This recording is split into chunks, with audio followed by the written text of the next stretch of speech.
ইতিমধ্যে কর হার নেটওয়ার্ক বাড়ানোর জন্য অনেকগুলো পদক্ষেপ নেওয়া হয়েছে।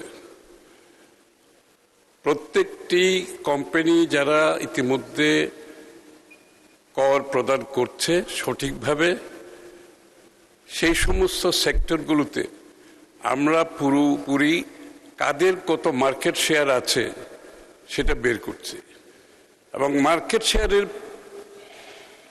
অনুযায়ী ট্যাক্সেশনের একটা সম্পৃক্ততা আছে, কারণ যার যত মার্কেট শেয়ার তাকে কিন্তু সেই অনুমান সেই পরিমাণ ট্যাক্সের বোঝা বইতে হয়।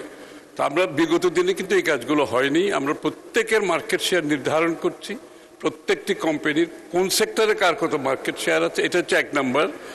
দ্বিতীয় হচ্ছে আমরা একটা ফ্ল্যাট রেটে গিয়েছি, যেটা সমস্ত বাংলাদেশে যারা এখন করের আওতায় আসে নাই তাদের সাধ্যের মধ্যে যতটুকু ট্যাক্স দিতে পারে একটা ফ্ল্যাট রেট নির্ধারণ করছি আমরা এলাকা ভিত্তিক। সুতরাং সেই ফ্ল্যাট রেটের মাধ্যমে কোনো এনবিআর কর্মকর্তার, ট্যাক্সেশনের কর্মকর্তার কাছে ট্যাক্স পেয়াররা যাতে কোনো ধরনের হয়রানির শিকার না হয়, এই জন্য ফ্ল্যাট রেটের মাধ্যমে তারা ট্যাক্স দিতে পারবে। তাদেরকে কোনো ট্যাক্সের ফর্ম ফিল আপ করতে হবে না এবং সেই ফ্ল্যাট রেটের শুধু রিসিপ্টটাই হাতে থাকবে।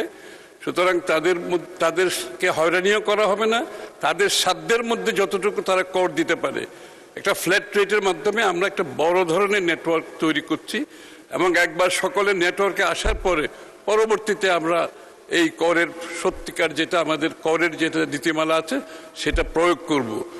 শুরুতে ফ্ল্যাট রেটের মাধ্যমে আমরা আমাদের নেটওয়ার্কটা বড় করছি।